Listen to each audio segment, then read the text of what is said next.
Энд хүрэлцэн ирсэн та бүхэндээ маш их баярлалаа. Сүхбаатар дүүргийнхаа нэрийн өмнө ус та бүхэндээ минь төргийа.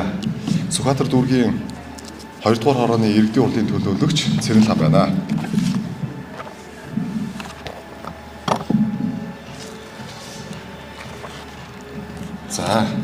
Монгол улс 1990 оноос хойш ардсан тогтолцоо шилжснээс хүний эрх чөлөө хамгаалах хууль эрх зүйн орчныг бүрдүүлж олон улсын гэрээнд нэгцээ. Гэвч тэр дундаа бид та бүхэндээ улс төрийн орчинд авилгал хэл ахвал дарамт шахалт, лобби бүлэг зэрэг олон асуудлууд хүний эрхийн бодит хэрэгжилтэнд сөргөөр нөлөөсөр байгаа гэдгийг хэлхийг хүслээ.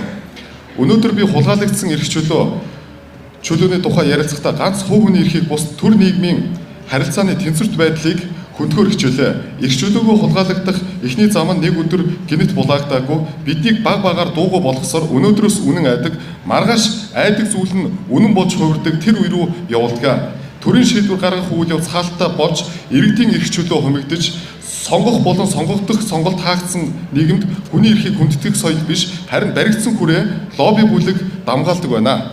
Үг үзэл бодлоо илэрхийлэх, сонгуульд оролцох, сонгох болон сонгогдох хэрэгтэй болсон ардчлалын том амжилт хэдийч одоо хүртэл засварлах шаардлагатай учир дутагдaltaй систем байгаа гэдгийг өөрийн биеэр мэдэрлээ. Монгол улсын үндсэн хуулинд сонгох болон сонгогдох эрхээ эдэлж иргэдээсээ иргэдийн хурлын төлөөлөгчөөр сонгогдож мөн иргэдийн нийтийн хурлаараа иргэдээсээ сонгогдсон засаг дарга нарыг хамтран ажиллах боломжгүй гэж дүгнэн үзэж дээд шатны албан тушаалтан үндэслэгүүгээр халж сонгуульд эсрэг намаас өрсөлдөөд ялагдсан хүнийг нь иргэдийн нийтийн хурал хийхгүйгээр шууд лобби улс төрийн захиалгаар засаг даргаар томилдог жишээ сүүлийн үед Сүхбаатар дүүрэгт бий болоод байна.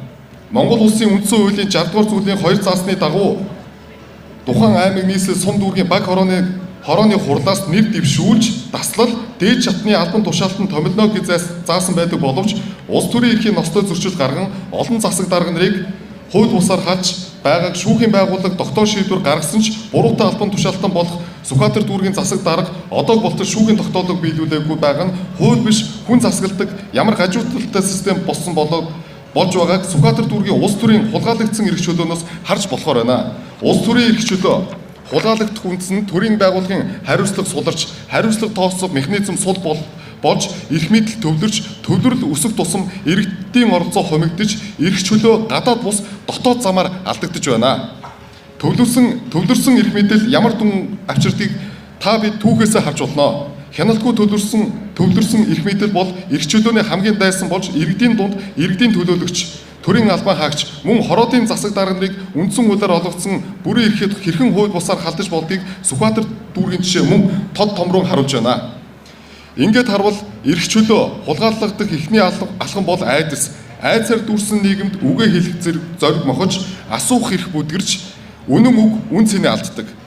Хүмүүс дараа нь гай болохгүй гэсэн бодлоор шүүмжлээс зайс хийдэг хэдийч ингэснээр хулгайш гаднаас биш харин бидний дотроос эхэлсэн гэдгийг би та бүхэндээ хэлхийг хүслээ. Мөн эрх чөлөөг хулгайлах арга бол мэдээллийн хаалт. Мэдээллийн эрх хязгаарлахад бидний сонголт, бидний үнэлэмж, бидний ирээдүй бүгд алдагддаг.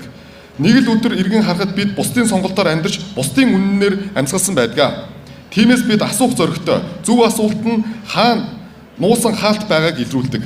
Бидэнд нэгдсэн дуу хоолой хэрэгтэй. Хүний эрх шудраг ёсны төлөө ганц хүний дуу хоолой намдаж болох хэдийч олон хүний дуу хоолой хизээч намддаггүй. Бид хариуцлага нэгтэг иргэн байх ёстой. Эрх чөлөө бол бэлэг биш, арчиж хамгаалж үүрэгтэй амьд үн зүйл юм а. Эцэст нь хэлэхэд эрх чөлөө бол өөр алга болдог зүйл биш, түүнийг хэн нэгэн авдаг. Ил тод биш шийдвэр, хариуцлагагүй дарга, айсан иргэн энэ гурван нийлбэл эрх чөлөө заавал хулгайлагддаг байна. Эрх чөлөө нь хэн нэгний хайрлсан зүйл биш. Эрх чөлөө бол бидний амьсгалах агаар, бидний мөрөөдөх хүч, бидний хүн байх гол утга учир.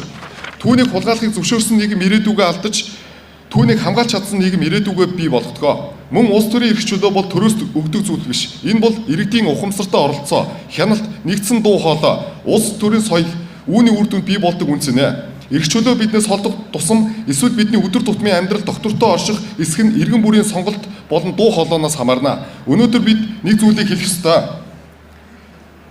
Эрх чөлөө бол бэлэг биш, арчиж хамгаалах үүрэгтэй амьд үнэт зүйлээ. Хулгайлагдсан эрх чөлөөг хинч буцааж өгдөггүй, гагцхан түүнийг нэхэж авдаг. Бидний эрх чөлөөг хинч алга болгож чадаагүй, харин хэн нэгэн бид өөрсдөө өгсөөр ирсэн байна. Ингээд та бүхэндээ эрхчлөлөг хайрлж хамгаалж байгаа үн цэнд болж байгаа та бүхэндээ маш их баярлалаа.